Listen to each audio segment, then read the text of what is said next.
MCQ বা যে কোনো প্রশ্ন আসতে পারে। এটা আমি গতকাল 23টা অনুচ্ছেদ দেওয়ার পরে যখন আজকে আর একটু হায়ার স্টাডি করেছি, এই হায়ার স্টাডিতে ধরা পড়েছে যে 5 ক এই অনুচ্ছেদটাও পরীক্ষার জন্য মোস্ট ইম্পর্টেন্ট। তাইলে এখন বলেন আমাদের পরীক্ষার জন্য গুরুত্বপূর্ণ অনুচ্ছেদ কয়টা? এখন কি 23টা বলবেন না 24টা বলবেন? 24টা। 24 কিন্তু একটা লাকি ডেট আর কি। জাতিসংঘ দিবস প্রতিষ্ঠিত হয়েছে 24 তারিখ। 24 তারিখে অনেক কিছুই ঘটেছে দুনিয়ায়। আর একটা ঘটনা হইল আমার জন্ম তারিখ। আমার জন্ম তারিখও 24। স্যারের জন্ম তারিখ 24শে জানুয়ারি। জানুয়ারি বাদ দেন, এই 24। আর আমাদের বার কাউন্সিলের অনুচ্ছেদও কয়টা গুরুত্বপূর্ণ? স্যারের জন্মদিনের তারিখে 24। এই 24টা হলো আমাদের জন্য ইম্পর্টেন্ট অনুচ্ছেদ। এখন আজকের পড়াটা কি ছিল সেটা আমি কিন্তু গ্রুপে পাঠিয়ে দিয়ে রাখছি, যে এই যে 24টা অনুচ্ছেদ, এই 24টা অনুচ্ছেদের সংক্ষিপ্ত ধারণা আমরা দিব, এবং সাথে সাথে এই জায়গাগুলি থেকে কি ধরনের, অনুচ্ছেদগুলো থেকে কি ধরনের এমসিকিউ আসে সেই এমসিকিউ গুলি দেখাবো আর কি। এই ধারাটাকে আইনের মেশিনে বের হয়ে সেই এমসিকিউ গুলা যদি আমরা পড়ে ফেলি, তাহলে বাংলাদেশের কেউ পাস না করলে আমরা নিঃসন্দেহে পাস করতে পারবো, কিন্তু একটা এমসিকিউ বাদ দেওয়া যাবে না।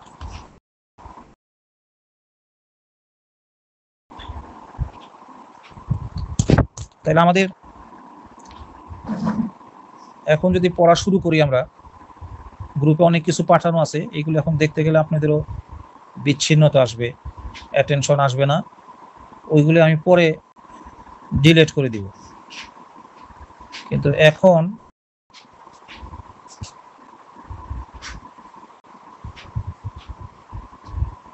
পড়ানোর স্বার্থে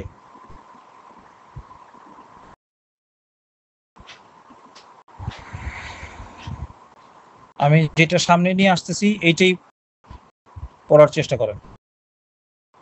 প্রথমে যে পাতাটা আমি নিয়ে আসতেছি,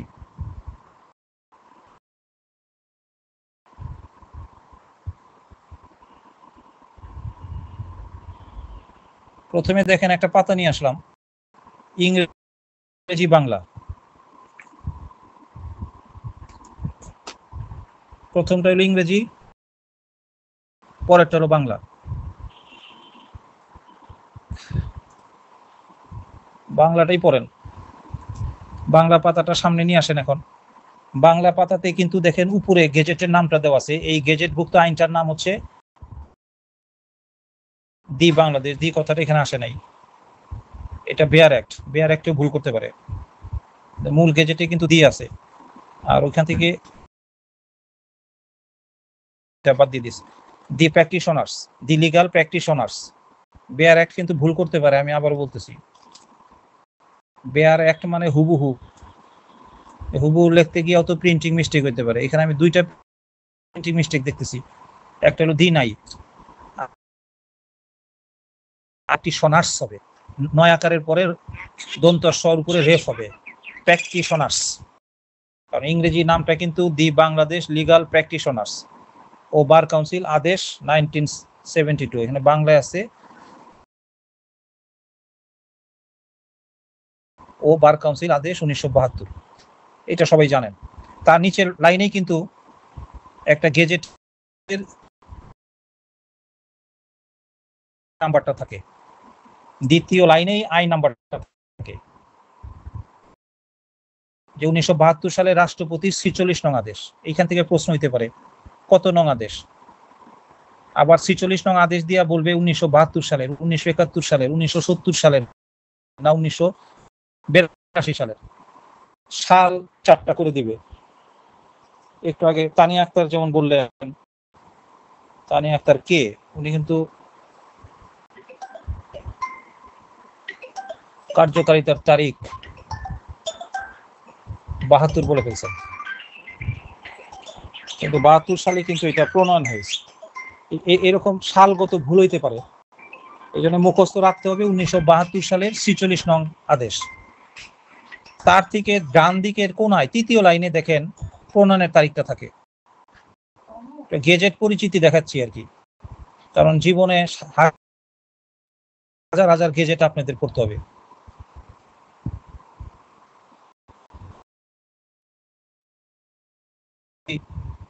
গেজেট বা আইন বাংলাদেশে আছে এখন পর্যন্ত, আরো হইতেছে কয়েকদিনের মধ্যে এই সরকার আরো কয়টা অধ্যাদেশ আইন করবে। এই বাকিগুলো কে পড়বে? আপনাকেই পড়তে হবে, আমাকে পাবেন না পড়ার জন্য। ধরেন একটা মানি লন্ডারিং আইন কবে প্রণয়ন হয়েছে, এটা গেজেটের 3 নাম্বার লাইনে ডান দিকে পাবেন। এরপরে যে কথাটুকু পাবেন, এই যে দেখেন এরপরে 1 আছে, 1 দিয়ে একটা দাড়ি দেওয়া আছে, 1, এটা হলো 1 অনুচ্ছেদ।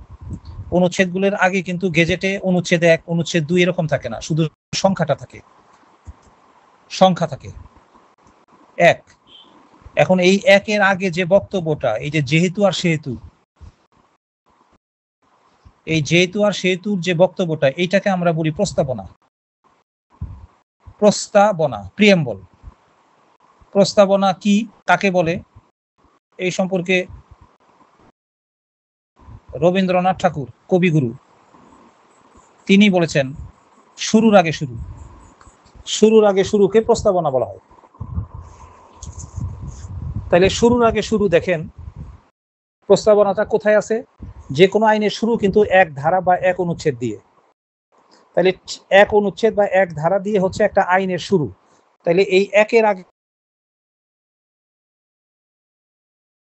তাহলে কবিগুরু রবীন্দ্রনাথ ঠাকুর উনি আইনজীবী না হলেও আইনের বই কিন্তু উনি পড়েছেন, অনেক আইনের বই পড়েছেন। তার থেকে তার যে জ্ঞানটা হয়েছে প্রস্তাবনা সম্পর্কে, অনেক ভালো আইনজীবীরও জ্ঞান হয় নাই। জিজ্ঞাসা করবেন প্রস্তাবনা কাকে বলে, এটা কবি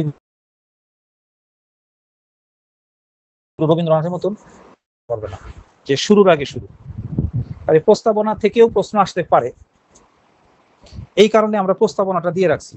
প্রস্তাবনাটা পাঠ করলে আমরা কি পাবো? উদ্দেশ্যটা থাকে। তাহলে বার কাউন্সিল আদেশ 1972 বা the Bangladesh legal practitioners and bar council order 1972, এই আইনটা কেন পাশ করলো সরকার?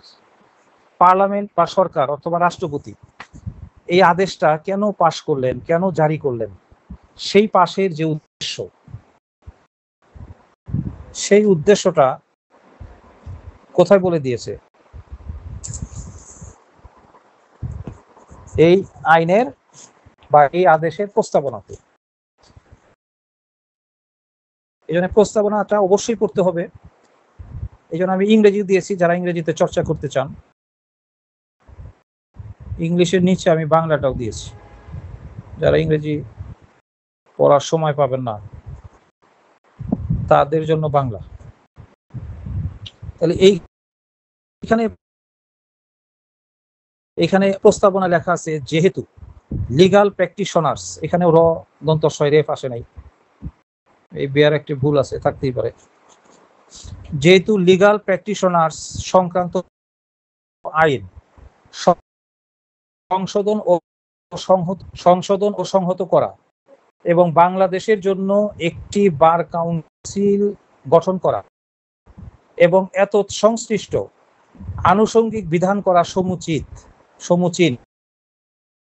ও প্রয়োজনীয়, সেহেতু বাংলাদেশের স্বাধীনতা ঘোষণা ফরমান, গতকাল ক্লাসে বলেছিলাম আমরা যে স্বাধীনতার ঘোষণা মাধ্যমেই রাষ্ট্রপতি এই ক্ষমতাটা পান। এই ক্ষমতাটা পেয়ে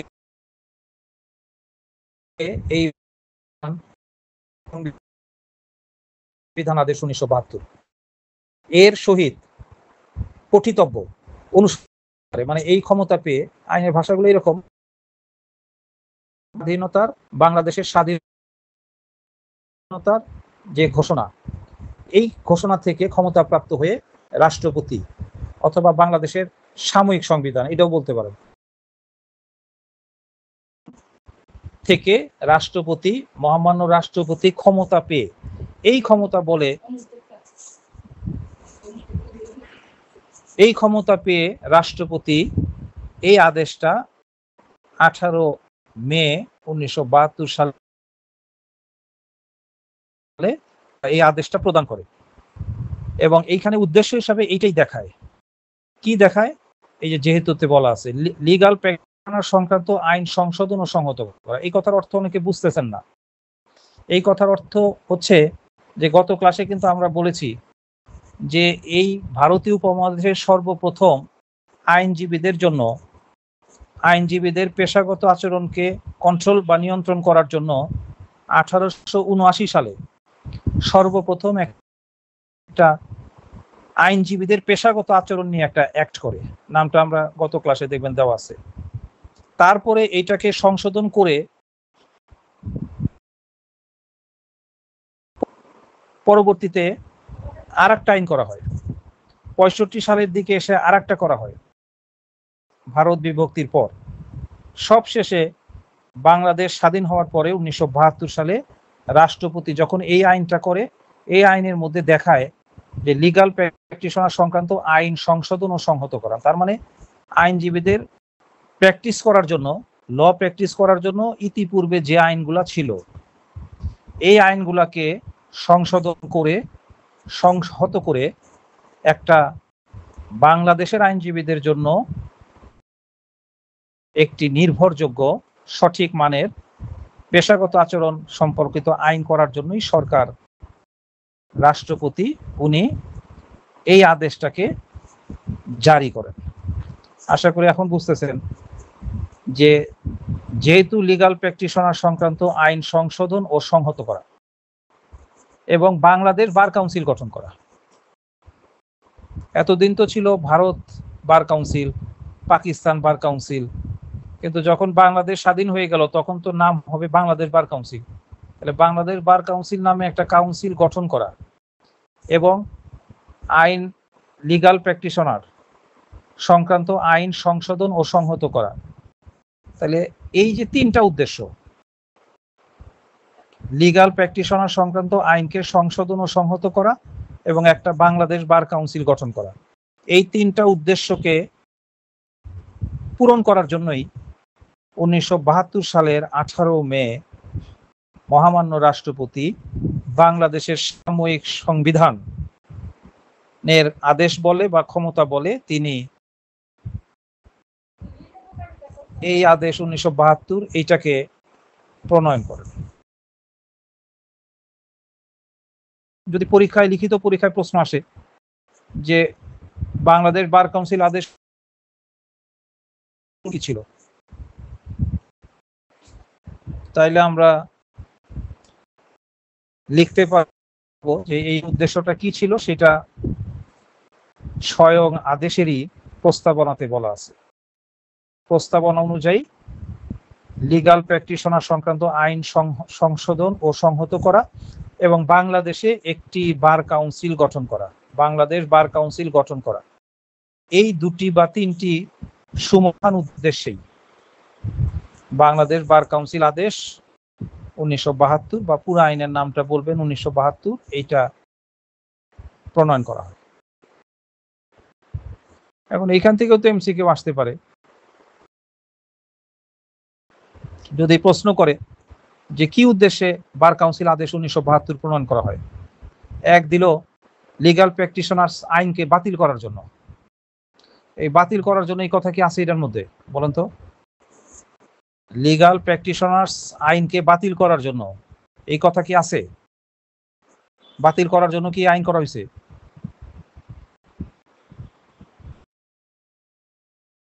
যদি বলে পরিবর্তন করার জন্য, তাও হবে না। কিন্তু যদি বলে লিগাল প্র্যাকটিশনার সংক্রান্ত আইনকে সংশোধন করার জন্য বা সংহত করার জন্য, কথা হলো যে তিনটা ডিকশনারি বাসায় রাখতে হবে।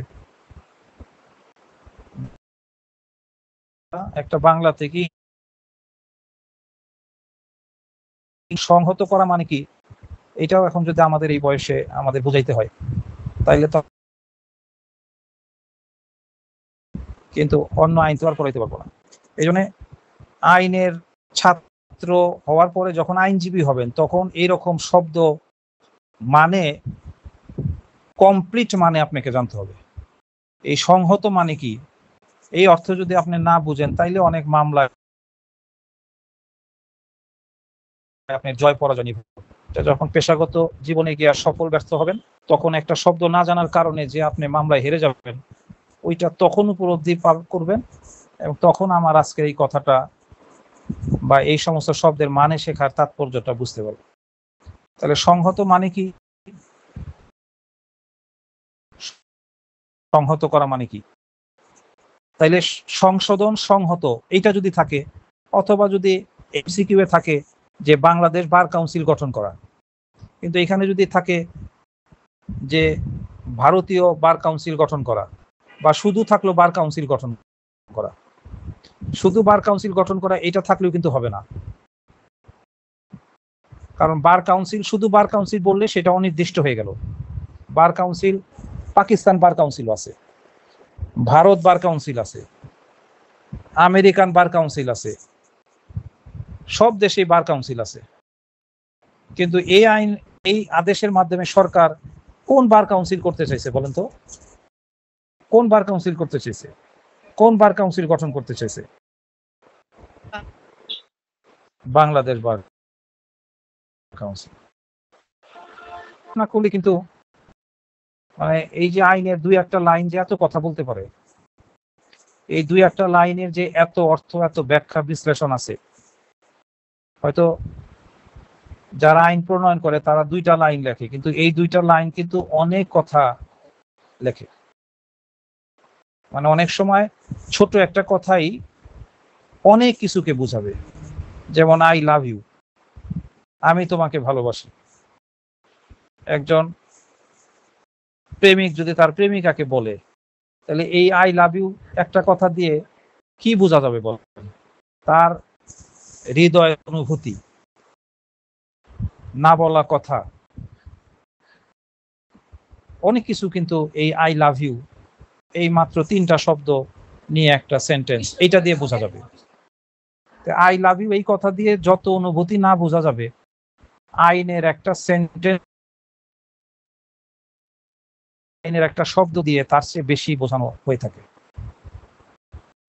এই প্রস্তাবনাটা হয়তো আপনারা অনেকেই বই কিনেছেন বা কিনবেন, প্রস্তাবনাটা না পড়ারই চেষ্টা করবেন, এটা আমি জানি। তারপরেও যদি পড়েন এরকম যত্নশীল হয়ে বুঝে শুনে কিন্তু পড়ার সুযোগ আপনি রাখবেন না। কারণ নাবিক যেভাবে জাহাজকে পরিচালনা করে, জাহাজ কিন্তু সেই গন্তব্যের দিকেই এগিয়ে যাবে। শিক্ষক আপনাকে যেভাবে ধারণা দিবে, একজন শিক্ষক যেভাবে আপনাকে পড়ার জন্য কৌশল দিবে, পড়ার জন্য নির্দেশ দিবে, ছাত্রছাত্রীরা কিন্তু সেইভাবেই পড়বে। আজকে এরকম আপনাদের কিন্তু আরো 6টা সাবজেক্ট আছে পরীক্ষার জন্য। চেষ্টা করবেন 2-1 দিনের মধ্যেই এই বাকি 6টা সাবজেক্টের প্রস্তাবনাটা পড়ে ফেলার জন্য। তাইলে আপনি জানতে পারবেন দণ্ডবিধি আইন কেন পাশ করেছে সরকার। এটা দণ্ডবিধি আইন 1860-এর প্রস্তাবনা পড়লেই জানা যাবে। ফৌজদারি, সেটা ফৌজদারি কার্যবিধি 1898 পড়বেন। শুধু যে পড়বেন, পড়ার স্বার্থে পড়বেন তা কিন্তু না। এইখান থেকে প্রশ্ন আসতে পারে, এমসিকিউ আসতে পারে, লিখিতও তো আসতে পারে যে দণ্ডবিধি আইন 1860 প্রণয়নের উদ্দেশ্য কি। কয়জন ছাত্র উত্তর দিতে পারবে? দিলেও আজে বাজে জায়গা থেকে বলবে, কিন্তু উদ্দেশ্যটা একমাত্র নিহিত আছে, একমাত্র চিহ্নিত আছে, বর্ণিত আছে, সন্নিবেশিত আছে প্রস্তাবনাতে। আর কোথাও উদ্দেশ্য পাওয়া যাবে না।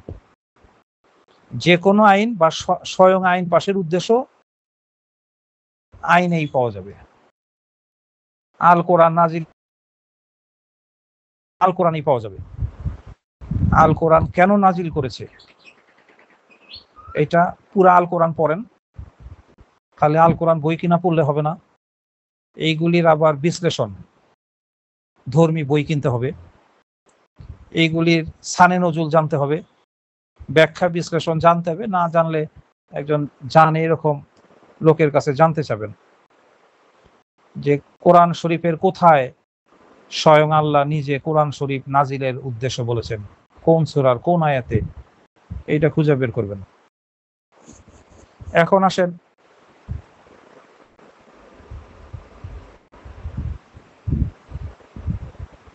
এক ধারায়।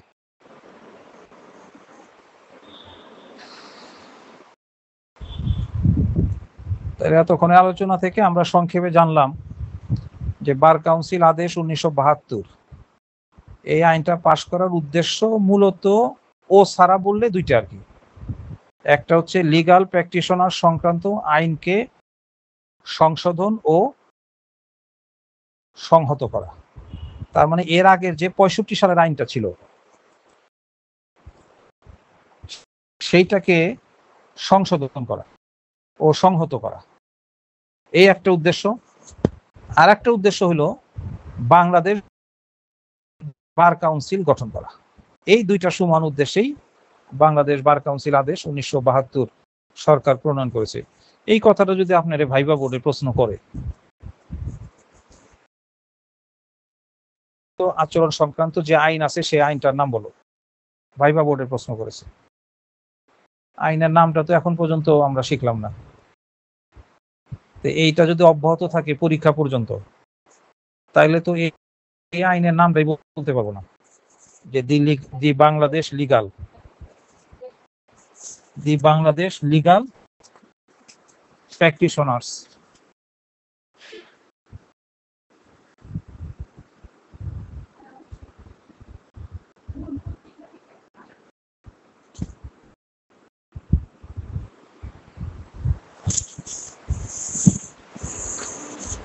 এবং এরপরে যদি আপনাকে প্রশ্ন করে যে এই আইনটা বা এই আদেশটা কেন পাশ করা হয়, আজকে আমার সাথে যারা ক্লাস করলেন এখন কিন্তু ভাইবা বোর্ডে পারবেন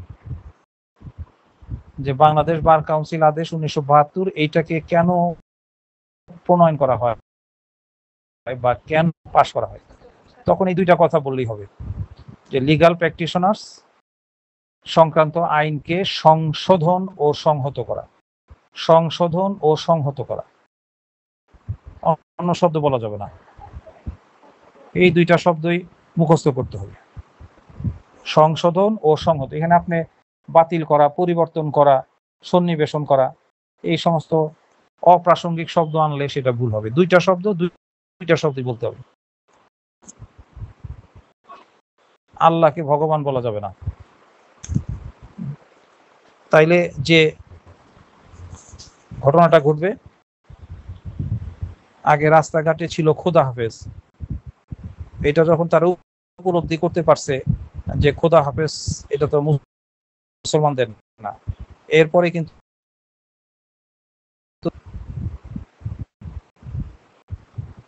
আগে ছোটবেলায় টিভিতে দেখতাম লেখা থাকতো যে কোরআনের বাণী, এখন বেশিরভাগ জায়গায় থাকে আল্লাহর বাণী। কারণ বাণীটা তো কোরআনের না, কোরআন তো একটা বস্তু, তো বস্তুর বাণী তো না, এটা হলো আল্লাহর বাণী। কাজে যত আপনি শব্দের প্রতি যত্নশীল হবেন, গবেষণা করবেন, সঠিকতা খুঁজবেন, তত দেখবেন শব্দের মধ্যেও একটা তাৎপর্য আছে। কাজে সংহত এটার আর বিকল্প কোনো শব্দ নাই, সংশোধন এইটারও আর কোনো বিকল্প শব্দ নাই। তাই এই দুইটা শব্দ যাতে ঠিক থাকে, সংখ্যায় আপনি নাম্বার কেটে দেওয়ার জন্য পরীক্ষকরা বসে আছে, সব জায়গা দেখার দরকার নেই, সংশোধন আর সংহত লিখতে পারছেন কিনা এইটা তারা দেখবে আর কি। এই জন্য গুরুত্বের সাথে কিন্তু এই দুইটা শব্দ আপনাদের মাথায় আমি দিয়ে দিলাম। আমরা সবসময় সংশোধন ও সংহত করা, আর একটা হলো বার কাউন্সিল গঠন না বললে আমরা বলবো বাংলাদেশ বার কাউন্সিল গঠন করা। বার কাউন্সিল গঠন করার জন্য এই কথা বললে ভুল হবে, বাংলাদেশ বার কাউন্সিল গঠন করার জন্য। এইবার আসেন এক ধারায়। কবিগুরু রবীন্দ্রনাথ ঠাকুরের শুরুর আগে শুরু প্রস্তাবনা আমরা পড়ে ফেলছি। এখন আসেন এক ধারা। এই যে একটা প্লাস চিহ্ন পাঠাইলাম, প্লাস মানে হলো এর পরের পড়াটা আর কি। এক ধারাটাও কিন্তু দেখেন এটার মধ্যেই আছে, এক ধারা, সরি এক অনুচ্ছেদ। এক অনুচ্ছেদে কয়টা কথা বলছে বলেন তো?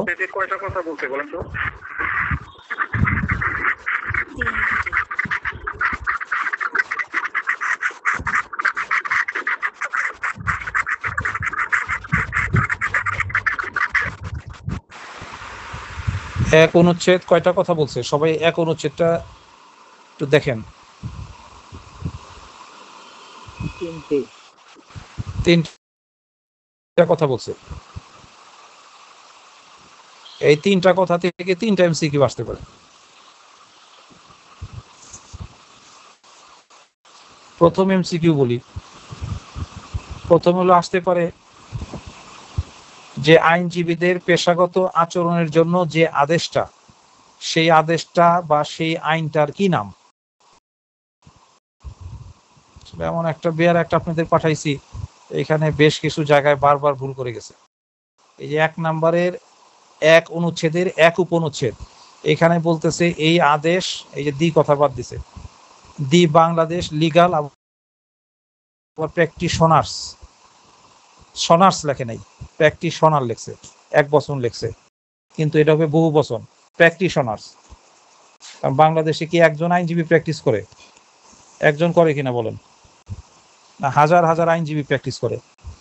এই জন্য বলতে হবে বহু বচন, প্র্যাকটিশনার্স। দি বাংলাদেশ লিগাল প্র্যাকটিশনার্স ও বার কাউন্সিল আদেশ 1972। উপরে ইংরেজি গেজেটটা দেওয়া আছে, ওইখানে দেখবেন ইংরেজিতে ঠিক থাকে। সবসময় মাথায় রাখেন যে যদি বাংলার ইংরেজির মধ্যে প্যাচ লাগে বা বাংলায় যদি ভুল দেখেন, তাহলে সঠিক কিনা সেটা ইংরেজি গেজেট থেকে জাস্টিফাই করবেন।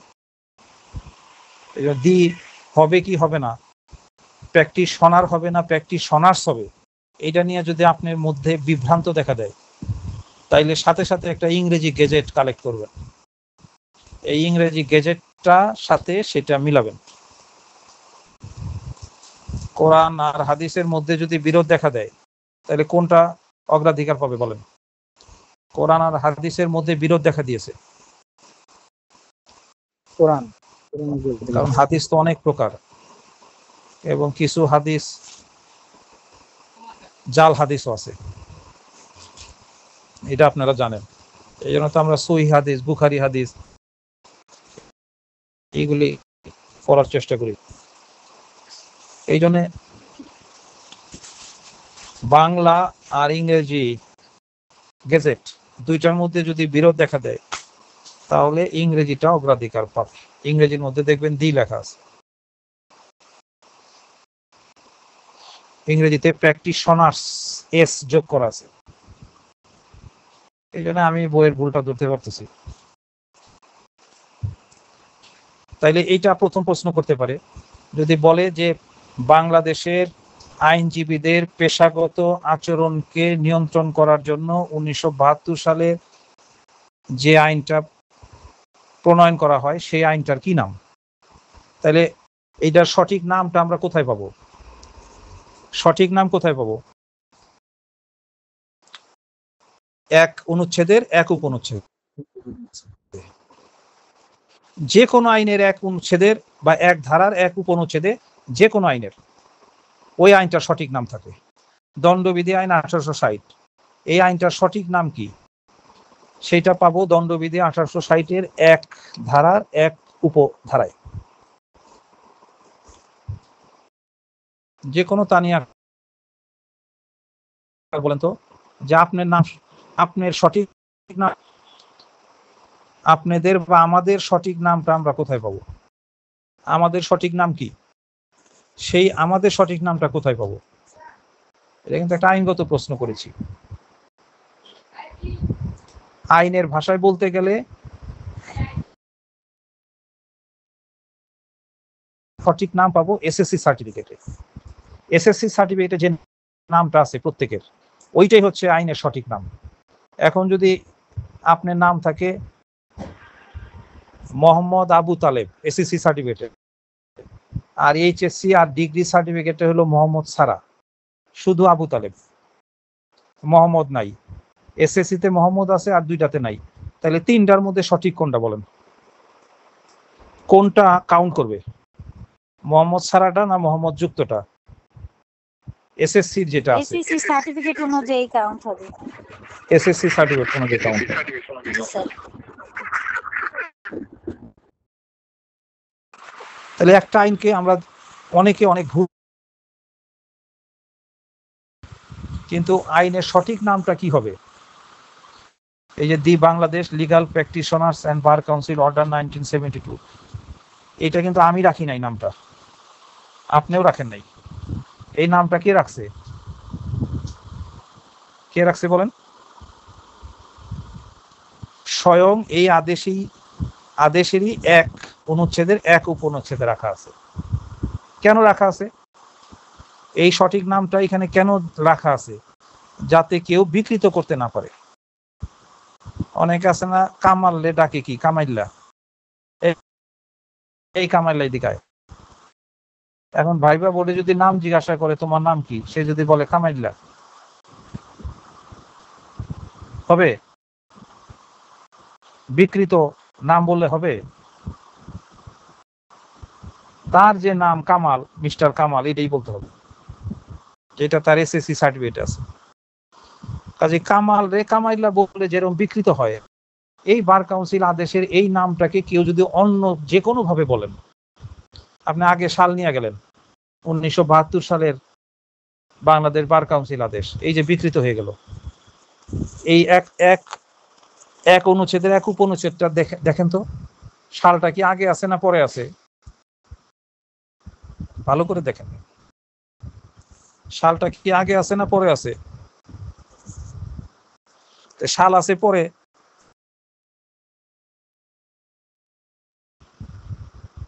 এটা তো হবে না।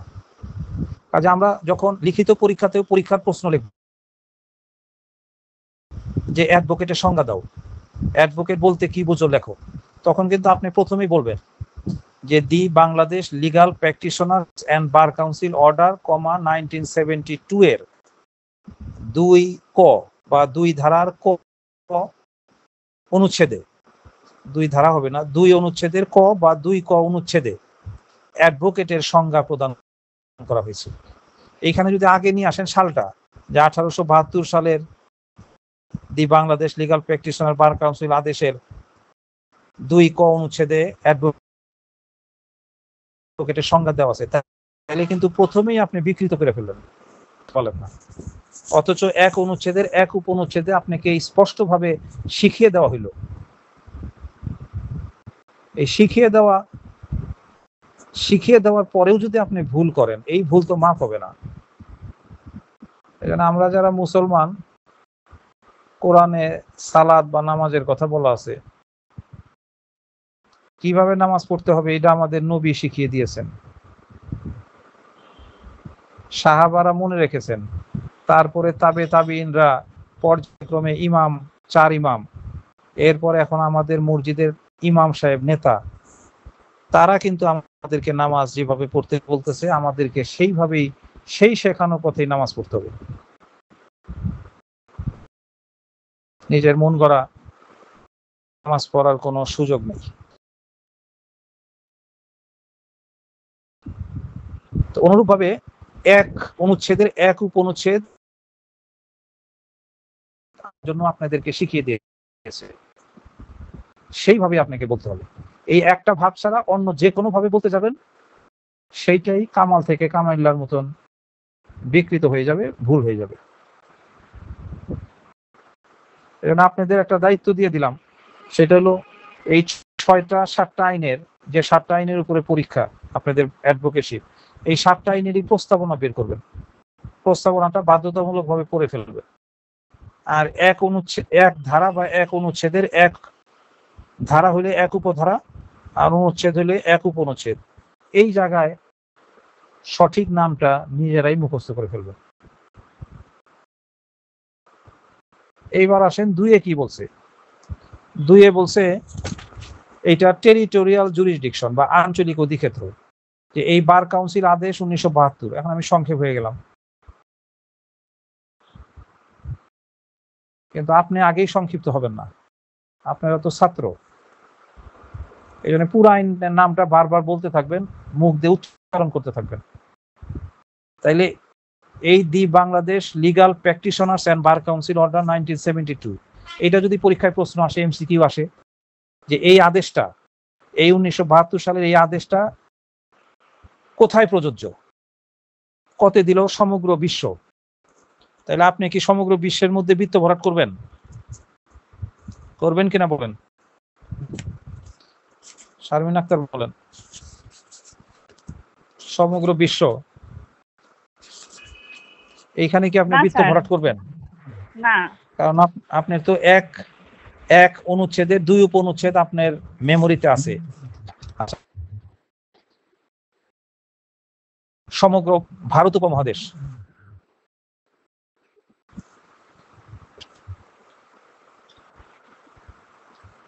সমগ্র ভারত উপমহাদেশ, এখানে বৃত্ত ভরাট করবেন কিনা? না স্যার। আচ্ছা, 3-এ আছে, মানে গতে আছে হলো যে বাংলাদেশের চট্টগ্রাম এবং সিলেট জেলা বাদ দিয়ে সমগ্র বাংলাদেশ, এটাও করবেন না স্যার। কিন্তু ঘতে যদি থাকে সমগ্র Bangladesh, the whole of Bangladesh, এটা সঠিক। দি হোল অফ বাংলাদেশ, এইটা সঠিক। তাহলে একটা উপনুচ্ছেদ কত কথা বলতে পারে, কত এমসিকিউ সৃষ্টি করতে পারে, এইটা কিন্তু আপনাকে উপলব্ধি করে আপনাকে পড়তে হবে। তাহলে এইটা আমরা ক্লিয়ার করতে পারছি। তাহলে এইভাবে দণ্ডবিধি, ফৌজদারি, প্রত্যেকটা আইনেরই কিন্তু 2 উপনুচ্ছেদ বা 2 উপধারায় কি পাওয়া যাবে, যে দণ্ডবিধি আইনটা কতটুকু এলাকার জন্য প্রযোজ্য, ফৌজদারি কার্যবিধিটা কতটুকু এলাকার জন্য প্রযোজ্য, সাক্ষ্য আইন, এবং এই জায়গাগুলি থেকে প্রশ্ন আসতে পারে। 3-এ কি আছে বলেন? 3 উপনুচ্ছেদে তাইলে এক ধারা বা এক অনুচ্ছেদ বা এক ধারায় কিন্তু সব সময় বা সাধারণত আমরা দেখেছি যে 3টা উপনুচ্ছেদ বা 3টা উপধারা থাকে। প্রথম ধারা, প্রথম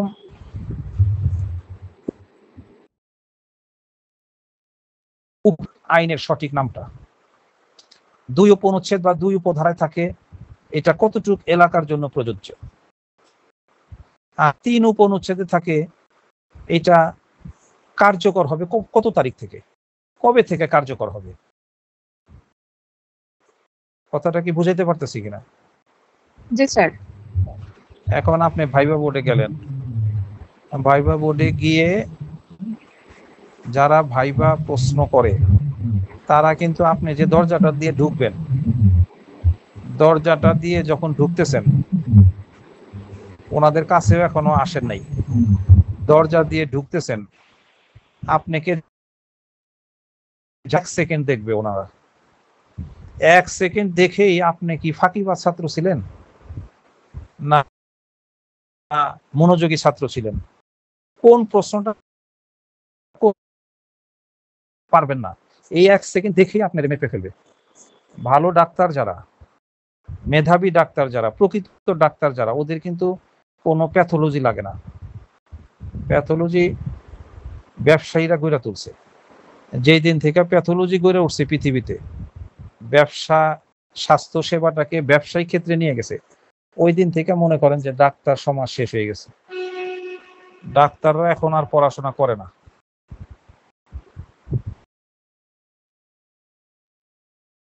নাম মুখস্থ করে। প্যাথোলজিতে আসলো কি, তার আলসার হয়েছে আর মুখস্থ আছে সেকলো, তার কি হয়েছে, টাইফয়েড হয়েছে, তার কি হয়েছে, ডেঙ্গু জ্বর হয়েছে, আর ডেঙ্গু জ্বরের ওষুধ কি, চিকিৎসা।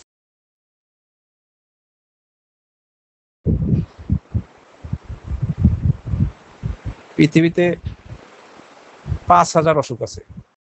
ডাক্তারদের মেধা সম্পর্কে একটা ধারণা দিই, পৃথিবীতে কিয়ামত পর্যন্ত 5,000 অসুখ পাঠাবে আল্লাহ।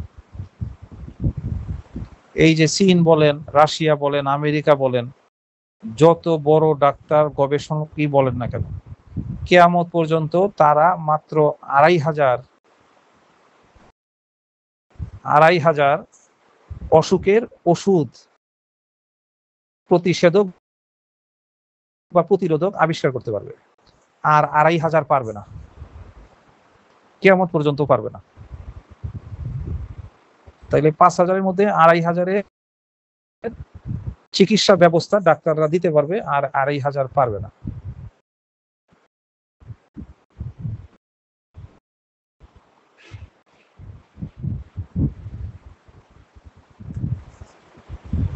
কিন্তু আহাদ নামা আছে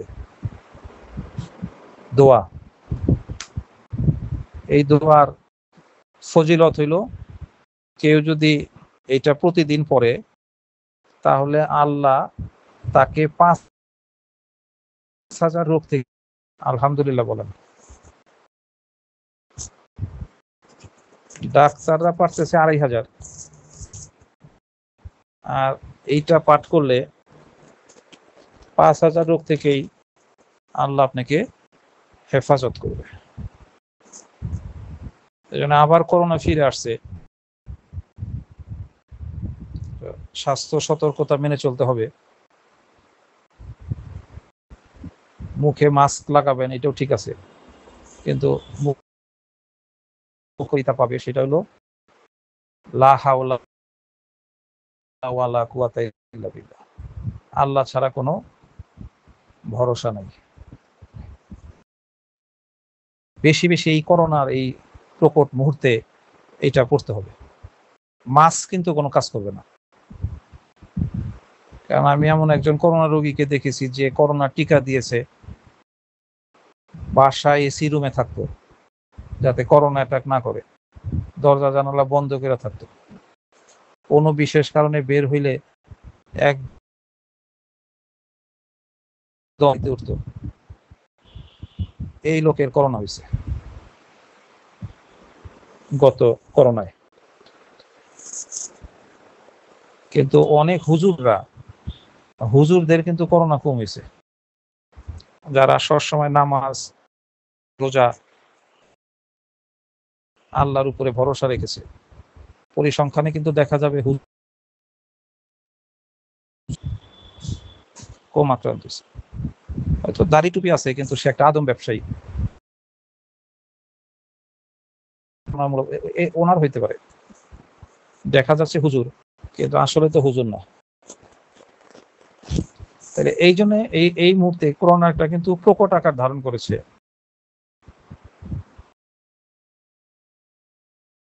এই জন্য খুব সতর্কতার সাথে, কারণ ছাড়া বের না হওয়াটাই উত্তম হবে। বের হলেও মাস্ক পরবেন, মাস্ক পরার আগে ওই মাস্কের উপরে যদি শুধু ভরসা করেন যে মাস্ক ব্যবহার করলে করোনা হবে না, তাইলে ওইটা আবার একটা শিরক হয়ে যাবে। আল্লাহর উপর ভরসার বাইরে একটা মাস্কের উপরে ভরসা করতেছেন, এইটাই তো একটা শিরক। তাইলে আপনাকে এই মাস্কটা পরার সময় লা হাওলা ওয়ালা কুওয়াতা, আল্লাহর উপরে ভরসা করে পড়তে। মাস্কটা শুধু করোনা না, মাস্কটা যে কোনো অসুখ বিসুখ থেকে আপনাকে হয়তো সেভ করতে পারে, এটা একটা প্রোটেকশন। কিন্তু করোনা ভাইরাসটা এত ছোট যে এটা দেখারও সুযোগ নাই, যার ফলে ওই মাস্ক ভেদ করেও চলে যেতে পারে আপনার, যদি আল্লাহ চায়। এই জন্য এই মুহূর্তে আল্লাহর উপরে পূর্ণ ভরসা রাখেন। এক ধারা 3 নম্বরে কি আছে যে এই আইনটা কবে কার্যকর হবে, এখানে কি বলছে? অবিলম্বে কার্যকর হবে। কিন্তু আসলে এটা কার্যকর হইল কবে বলেন? কামরুন্নেসা ম্যাডাম তো ওই গ্রুপে, তানিয়া আক্তার বলেন, প্রথমে ভুল করেছিলেন। এই আইনটা কার্যকর হয়েছে কবে? 26শে মার্চ। 26শে মার্চ। ওই তারিখের সহিত আর বলা যাবে না। এইটাও রাষ্ট্রপতি একটা আদেশ দ্বারা, দোসরার রা, পহেলার লা, আর 7ই মার্চের ভাষণ, এই 7ই রস্যই, আবার এই যে 26 সে বললেন তারিবর্ষ একার, এগুলো সব একটা আদেশ করে এগুলাকে তুলে দেওয়া হয়েছে। এখন আমাদের সরাসরি বলতে হবে 26 মার্চ 1972, 18 মে 1972, 26 মার্চ 1971। অর্থাৎ এই রার লা রস্য ই তারিবর্ষ একার এইগুলি আর বলা যাবে না, বললে আইনগত ভুল হবে। রাষ্ট্রপতি এই যে আজকে পাইলেন আইনটার নাম, বাংলাদেশের সাময়িক সংবিধান ঘোষণাপত্র, এইটার মাধ্যমে রাষ্ট্রপতিকে আদেশ প্রণয়ন করার ক্ষমতা দেয়। এই আদেশ প্রণয়নের ক্ষমতা পেয়ে বাংলাদেশের সকল রাষ্ট্রপতি, এখনো আমাদের রাষ্ট্রপতি না হইলেও ওই রকমই পদমর্যাদা সম্পন্ন ব্যক্তি যিনি যখন থাকবেন, উনি কিন্তু এই বিশেষ ক্ষমতা বলে উনি আদেশ প্রণয়ন করতে পারেন। আজকের এই এক ধারাটা, এক অনুচ্ছেদটা কিন্তু 7টা সাবজেক্টে পড়ার জন্য আপনাদেরকে অনুরোধ করলাম। আপনারা যদি নিজেরা 7টা সাবজেক্টের এই প্রস্তাবনা আর এই এক ধারা বা এক অনুচ্ছেদটা দেখেন, তাইলে কিন্তু ওই 6টা সাবজেক্টে আমাকে আর এক ধারাটা অন্তত পক্ষে পড়াইতে হয় না। আর যদি আমাকে দায়িত্বের মধ্যে ফেলে দেন যে স্যার দায়িত্ব নিয়েছে, সে বা তাকে পড়াইতেই হবে, পড়াইতে উনি বাধ্য, এরকম যদি মনে করেন, তাইলে সময়টা নষ্ট হবে। আমরা যখন সাক্ষ্য আইন পড়বো তখন আর এক ধারা পড়ানোর দরকার হবে, ওই সময়টা দিয়ে আমরা হয়তো 2 ধারা 3 ধারা অন্য ধারা পড়াইতে পারবো। এই জন্য আজকে এই ধারাটার উপরে বললাম। এখন তাহমিনা সুলতানা বলেন, যে কোনো আইনের এক ধারা বা এক অনুচ্ছেদে কয়টা বিষয় থাকে? এইটা যদি আপনাকে ভাইবা বোর্ডে প্রশ্ন করে যে বার কাউন্সিল আদেশ 1972-এর এক অনুচ্ছেদে কি আছে, এক অনুচ্ছেদে কি আছে, এখন বলতে পারবেন না? এক অনুচ্ছেদে কি আছে? বলবেন যে 3টা বিষয় আছে। কি 3টা বিষয়? একে হলো আইনের নাম আছে, 2 নম্বর হচ্ছে এই আইনটা কতটুকু এলাকার জন্য প্রযোজ্য সেইটা আছে, আর 3 নম্বরে আছে হলো যে এই আইনটা কবে থেকে কার্যকর হবে। তাহলে দণ্ডবিধি আইন কবে থেকে কার্যকর হবে, এটা কোথায় পাবেন বলেন? দণ্ডবিধি 1860 কবে থেকে কার্যকর হবে, এটা কোথায় পাবেন? দণ্ডবিধিতে তো 511টা ধারা আছে, তার মধ্যে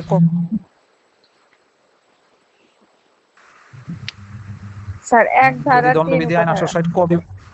হ্যাঁ, তাহলে একজন আইনের ছাত্র, শিক্ষানবিশ আইনজীবী, ভবিষ্যৎ আইনজীবী, তাদের কিন্তু মাথায় থাকতে হবে কোন জিনিসটা আমি কোথায় পাবো, কোন জিনিসটা কোথায় পাবো। এটা যদি না জানেন তাইলে সমস্যায় পড়বেন।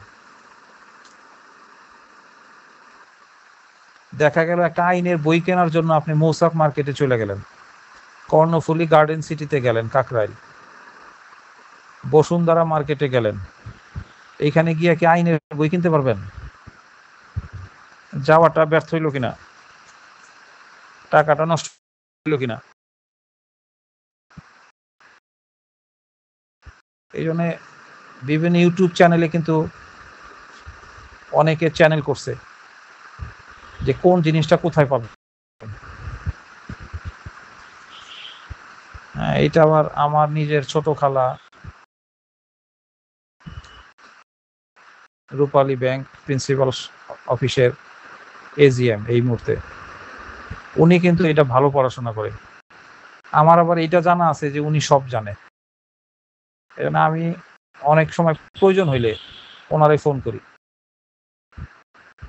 যে আন্টি আমি এই জিনিসটা কিনতে চাই, কোন মার্কেটে পাবো। ওনার কিন্তু এটা মুখস্থ, এবং কোন মার্কেট কবে খোলা এটাও মুখস্থ ওনার। এটাও একটা সুবিধা হয়েছে। তাহলে আমার কোন একটা বিষয় তো পড়াশোনা থাকতে হবে, পক্ষে জানতে হবে। কে জানে? আন্টি জানে, এই জন্য ওনার কেটে যাব, ওনারে ফোন করি যে আন্টি আজকে কি মার্কেট খোলা না বন্ধ, ওনার এটা মুখস্থ আছে। তাহলে কিছু একটা, এত দূর রামপুরা থেকে আমি যাব নিউ মার্কেট, সময় লাগবে আসা যাওয়া মিলে 3 ঘন্টা, জ্যাম পড়ে গেলে সারা দিন লাগবে। এরপরে গিয়া দেখলাম মার্কেট বন্ধ। কেউ কি জানেন নিউ মার্কেট কবে বন্ধ? বলেন, এখানে অনেক মহিলা স্টুডেন্ট আছেন। স্যার নিউ মার্কেট মঙ্গলবার মঙ্গলবার। মঙ্গলবার এই তো দেখেন জানেন না। মৌচাক মার্কেট কবে বন্ধ বলেন তো? মৌচাক মার্কেট মৌচাক মার্কেট স্যার বৃহস্পতিবার দিন বন্ধ। জি জি, মৌচাক মার্কেট বৃহস্পতিবার বন্ধ। বসুন্ধরা মার্কেট কবে বন্ধ বলেন তো?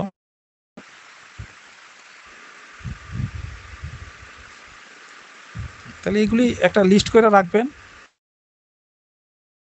শর্টকাট ওয়েতে জানতে হবে যে আমার এই খালা যান, তাই ওনার একটা রিং করলেই বসুন্ধরা মার্কেট বন্ধ কবে এটা বাইরে হয়ে যাবে। কিছু একটা আপনার ধারণা থাকতে হবে, এছাড়া কিন্তু এই প্র্যাকটিস করা যাবে না। আর নাহলে অন্তত পক্ষে জানতে হবে যে এই 5 জন সিভিল লয়ার ভালো, এই 5 জন ক্রিমিনাল লয়ার ভালো। একটা প্রবলেমে পড়লেই বাস ওনার একটা মোবাইল করবেন অথবা সরাসরি ওনার চেম্বারে গিয়ে বলবেন যে স্যার আসছি, এখন এই মামলা, এই সমস্যা, কি পরামর্শ হবো, কি মামলা করব, কিভাবে সমাধান দিব। কিছু একটা তো আপনার জানতে হবে, হয় নিজের জানতে হবে, নাইলে কে জানে আমার এই ছোট খালার মতন, এইটা আপনাকে বের করতে হবে।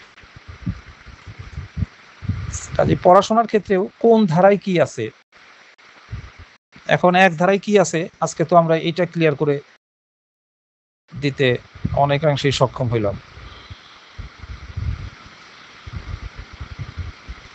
আজকে আর বেশি পড়াইতে পারবো না, 2 ধারাটা একটা ধারণা দিয়ে দিই, 2 ধারাটা সামনে নিয়ে আসি। এখন আর ইংরেজি না দিই, ইংরেজি উপরে গ্রুপে আছে দেওয়া, বাংলাটাই নিয়ে আসি।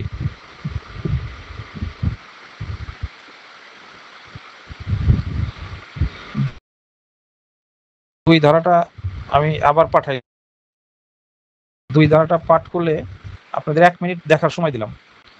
1 মিনিট কি দেখতেছেন আমার একটু বলেন।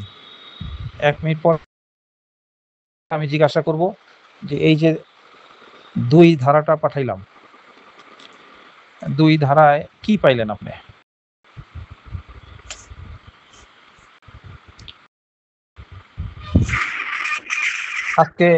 আজকে রাত থেকে কালকে পরীক্ষা, এই বিষয়গুলো কিন্তু আপনি পরীক্ষার মধ্যে থাকবে। আজকে কিন্তু আমি প্রস্তাবনা পড়িয়েছি, পড়া অনুচ্ছেদগত দিক থেকে বেশি আগাইতে পারে নাই, কারণ প্রস্তাবনার একটা ব্যাখ্যা দেওয়ার দরকার ছিল আপনাদের। একটা প্রস্তাবনা দিয়ে আরো 6টা প্রস্তাবনা, 6টা সাবজেক্টের প্রস্তাবনা পড়ার সুযোগ করে দিয়েছি। এই অর্থে আজকে অনেক পড়িয়ে ফেলছি। এক অনুচ্ছেদের 3টা উপচ্ছেদ দিয়ে আরো বাকি 6টা সাবজেক্টের ধারাগুলি পড়ার একটা কৌশল বলে দিয়েছি, সেই অর্থে অনেক পড়িয়েছি। আর এখন এই 2 অনুচ্ছেদে কি আছে একটু বলেন, তা নিয়ে একটা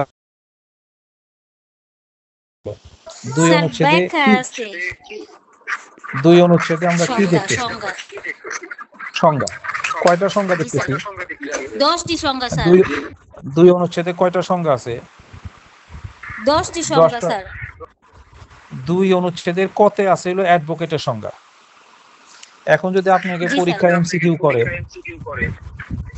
যে অ্যাডভোকেটের সংজ্ঞা কোথায় আছে, প্রথম দিল 3 ধারা।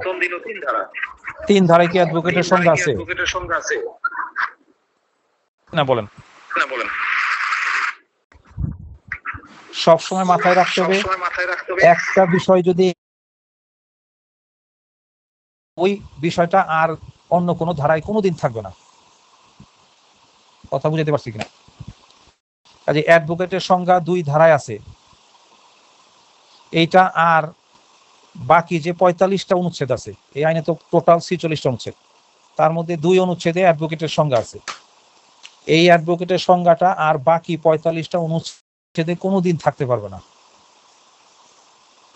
কেন থাকতে পারবে না বলেন? থাকতে পারবে না এই কারণে যে 2টা জায়গায় যদি অ্যাডভোকেটের সংজ্ঞা থাকে তাইলে সেটা 2 রকম হবে, আর 2 রকম হইলে আমাদের ভিতরে অহেতুক একটা কন্ট্রাডিক্টরি সৃষ্টি হবে, দ্বিধাদ্বন্দ্বের সৃষ্টি হবে। এই অর্থে আর একটা হইলো যে ওই জায়গায় লিখতে গেলে আর একটা জায়গায় যদি অ্যাডভোকেটের সংজ্ঞা দেয় আর একটা ধারায় আর একটা অনুচ্ছেদে, তাইলে এইটা পৃষ্ঠার অপচয়। স্যার তাহলে এই যে সিপিসি তে আছে 2-15 তে, সিআরপিসি তে আছে, এগুলো কি সব একই রকম? আছে মানে একজন ব্যক্তির যেমন ভিন্নতা আছে, তাইলে আপনার সংজ্ঞার ভিন্নতাও আছে। যেমন রিভিশনের সংজ্ঞা দেওয়ানিতে একরকম, ফৌজদারিতে আর এক রকম। কারণ দেওয়ানি রিভিশন যে জায়গায় দায়ের করতে পারেন, ফৌজদারি রিভিশন তো সেই জায়গায় দায়ের করতে পারবেন না।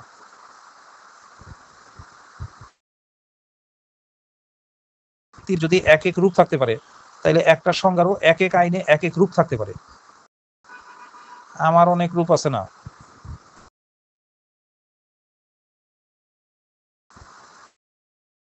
হলো স্যার, লিটন স্যার। কিন্তু আমি যখন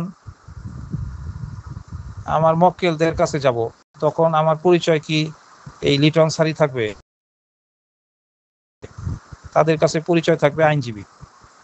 এই আমি যখন আবার আমার মার কাছে যাব, তখন আমার পরিচয় হবে ছেলে। আমি যখন আমার শ্বশুর বাড়িতে যাব, ব্রাহ্মণবাড়িয়া, তখন আমার পরিচয় হবে জামাই। তাহলে আমারই যদি এত সংজ্ঞা, এত পরিচয়, এত রূপ হইতে পারে, আমি অধিকারী হইতে পারি, তাহলে একটা আইনে এক এক রকম ভাবে সেটা প্রকাশিত হইতে পারে।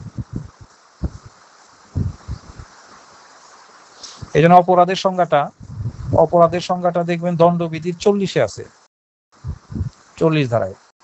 আবার এই অপরাধের সংজ্ঞাটাই ফৌজদারি কার্যবিধির 4-1 মধ্যন্নতে আছে।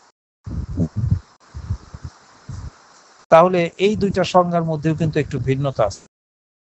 পরে দেখবেন ভিন্নতাটা সূক্ষ্মভাবে দেখতে পারবেন। এই ভিন্নতা যদি থাকে, তাইলে একটা সংজ্ঞা বিভিন্ন আইনে থাকতে পারে। অ্যাডভোকেটের সংজ্ঞা কিন্তু অন্য আইনেও আছে। অ্যাডভোকেটের সংজ্ঞা অন্য আর কোন কোন আইনে আছে জানেন? জি স্যার, সিপিসি ফৌজদারি কার্যবিধি, 2-15, সিআরপিসি 4-1 ক।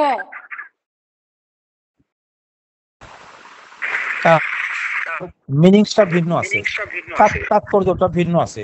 এই যে আমার যেমন তাৎপর্য বললাম, স্যার, তারপরে আইনজীবী, ছেলে আর জামাই, তাহলে 4টা প্রেক্ষাপট ভিন্ন কিনা?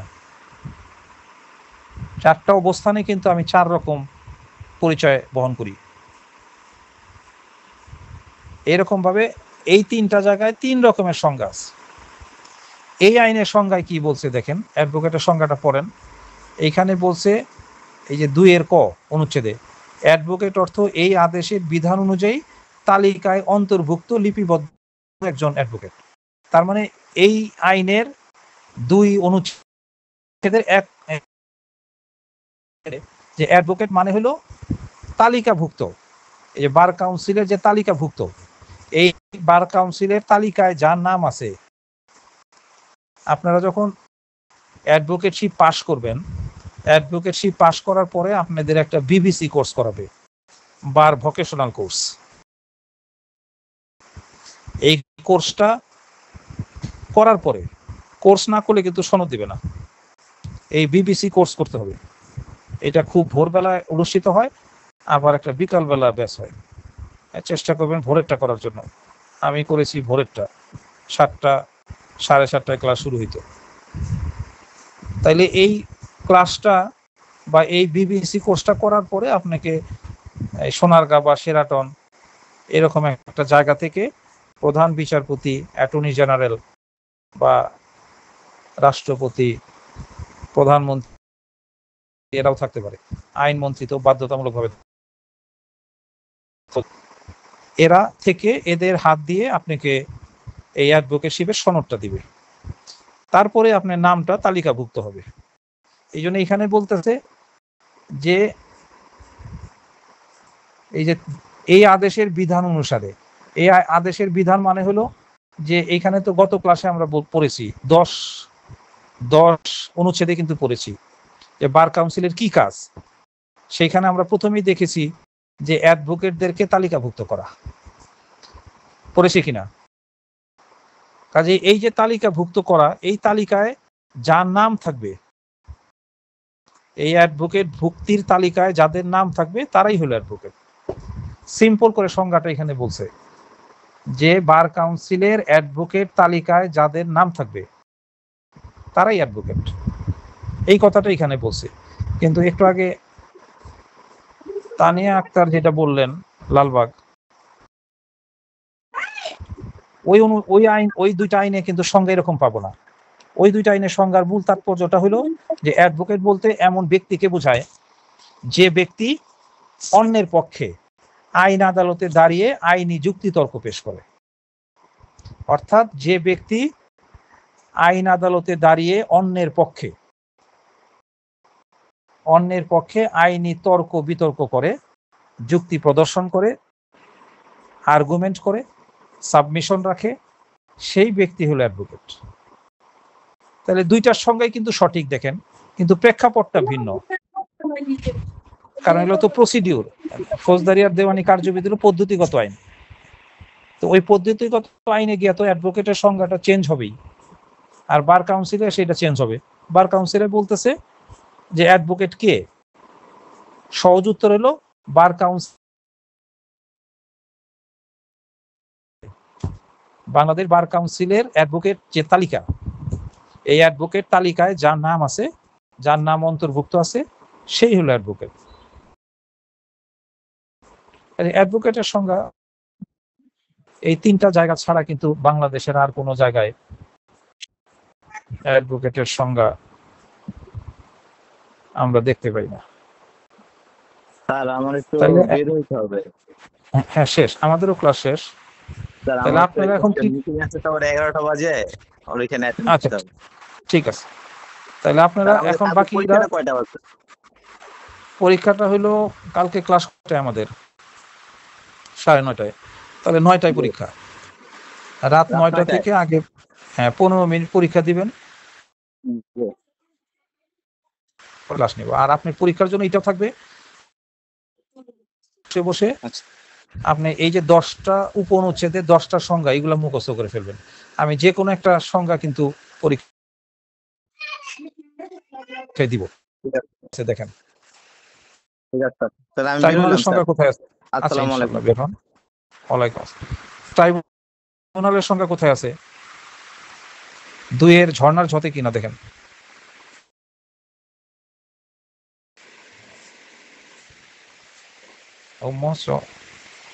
ট্রাইব্যুনালের সংজ্ঞা পরের পাতায় দেখেন, ঝতে, ঝর্ণার ঝ। তাহলে এইভাবে এই 10টা সংজ্ঞায় কিন্তু আপনি মুখস্থ করে ফেলবেন আজকে। কালকে পরীক্ষায় কিন্তু এই 10টা থেকে আমি যে কোনো একটা প্রশ্ন করে আঘাত করবো আপনাকে। যে বার অ্যাসোসিয়েশনের সংজ্ঞা কোথায় আছে বলেন? বার অ্যাসোসিয়েশনের সংজ্ঞা যে কোনো একজন বলেন। বার অ্যাসোসিয়েশনের সংজ্ঞা কোথায়? 2 এর খ খ। এই 2 এর খ খর উপরে কিন্তু একটা এক আছে। এই এক মানে কি? উপরে একটা এক দেখতেছেন কিনা? জি স্যার। সেখানে স্যার দফাস Bangladesh legal practitioners bar council সংশোধন আইন 2003 সনের 39 নং আইনের 2 ধারা সন্নিবেশিত।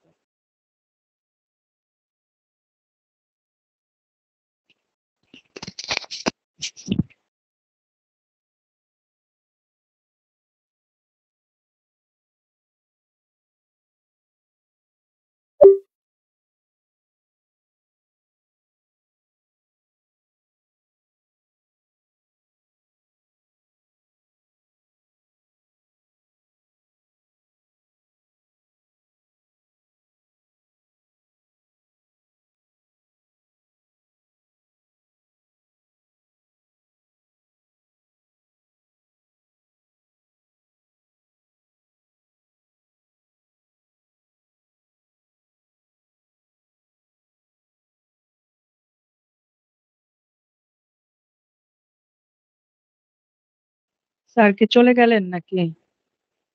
নেট চলে গেল স্যারের।